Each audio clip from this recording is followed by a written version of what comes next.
स्वागत है आप सभी का एक नई वीडियो में। आज की इस वीडियो में मैं आप लोगों को पढ़ाऊंगा फ्यूचर इंडेफिनिट टेंस के इंट्रोगेटिव सेंटेंसेस। हमारा जो टॉपिक चल रहा है यहाँ पर चल रहा है एक्टिव वॉइस से पैसिव वॉइस बनाना।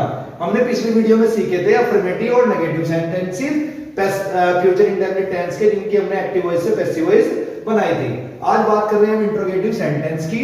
तो इंट्रोगेटिव सेंटेंस में अगर हम बात करते हैं सबसे पहले व्हाट टाइप की, तो इसकी जब हम एक्टिव वॉइस से पैसिव वॉइस बनाएंगे तो हम क्या देखते हैं, सबसे पहले इसका एक एग्जांपल लेते हैं एक्टिव वॉइस का। Example number 1, will she sing a song, और अंत में इसके क्वेश्चन मार्क। ये हमारा वाक्य हुआ एक्टिव वॉइस का, will she sing a song. ये वाक्य हमारा फ्यूचर इंडेफिनिट का है, व्हाट टाइप का है।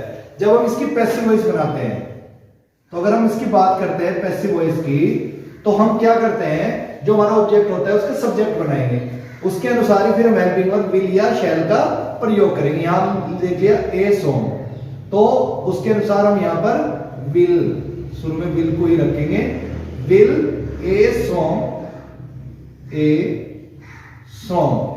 क्योंकि फ्यूचर इंडेफिनिट की फ्यूचर कंटिन्यूअस बनती है तो बी का प्रयोग करेंगे। Be will a song, be sing की थर्ड फॉर्म संग,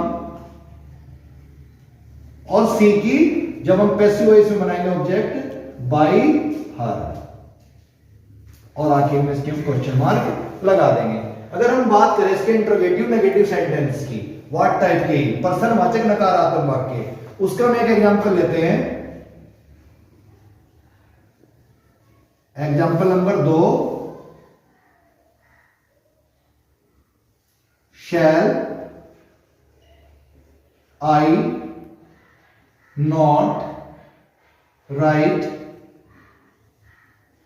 ए लेटर, और आखिर में इसके हम क्वेश्चन मार्क लगा देंगे।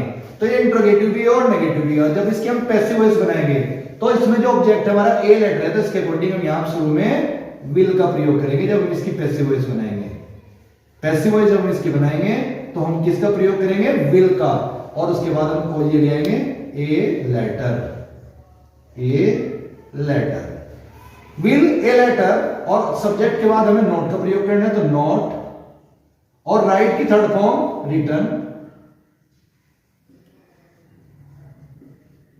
रिटर्न, और फिर उसके साथ हम इस आई को लास्ट में लेंगे ऑब्जेक्ट के रूप में, रिटर्न बाय मी, आखिर में क्वेश्चन मार्क। इस प्रकार से हम व्हाट टाइप के जो फ्यूचर इंडेफिनिट टेंस के वाक्य हैं उनकी एक्टिव वॉइस से पैसिव वॉइस बना लेंगे। अगर हम बात करें यहीं पर वाई टाइप की, तो नंबर 2 पर अगर हम बात करते हैं यहां पर वाई टाइप की, वाई टाइप इंट्रोगेटिव वर्ड वाले वाक्य जिनके शुरू में इंट्रोगेटिव वर्ड दिया हो। तो इसके अगर हम बात करते हैं कि एग्जांपल इसका लेते हैं शुरू में। Example number 1, why will Ram eat the mangoes, और आखिर में इसके हम क्वेश्चन मार्क लगा देंगे। अब हम बात करते हैं इसकी पैसिव वॉइस की, पैसिव वॉइस की। जब हम पैसिव वॉइस बनाते हैं इस प्रकार के वाक्य की, तो शुरू में क्या करते हैं, जो पर्सनवाचक शब्द दिया है उसे हम ऐसे लिख लेंगे वाई। यहां पर हमारा सब्जेक्ट राम है, इसके अकॉर्डिंग हमने विल लगाया। यहां पर द मैंगोस है तो इसके साथ भी हम विल ही लगाएंगे, वाई विल, और यहां पर हम क्या कर देंगे, द मैंगोस, और इसके बाद हम यहां पर बी का प्रयोग करेंगे, और उसके बाद फिर हम ईट की थर्ड फॉर्म ईटन, ईटन, और यहां पर फिर बाय राम, बाय राम, और आखिर में इसके हम क्वेश्चन मार्क लगा देंगे। जैसे हमने इस सेंटेंस की एक्टिव से पैसिव वॉइस बनाई थी, तो इसकी भी हम फ्यूचर कंटिन्यूअस बना रहे हैं, तो नोट के बाद हमें यहां पर इसके बी का प्रयोग करना है, यहां पर भी। तो अब हम बात करते हैं इसकी दूसरा एग्जांपल इंट्रोगेटिव नेगेटिव की, दूसरा एग्जांपल लेते हैं इंट्रोगेटिव नेगेटिव का। Why shall I not play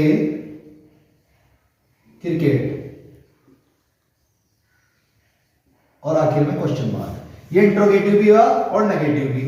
जब इसके हम पैसिव वॉइस बनाएंगे तो पैसिव वॉइस बनाते टाइम हम करेंगे क्या, सबसे पहले हम देखते हैं यहां पर क्रिकेट, ऑब्जेक्ट हमारा क्या है क्रिकेट, तो क्रिकेट के अकॉर्डिंग हम यहां पर शुरू में तो पर्सन वाले शब्द ये लिख देंगे जो वाई का वाई, और उसके बाद इसके अकॉर्डिंग हम यहां पर ले आएंगे विल, वाई विल क्रिकेट,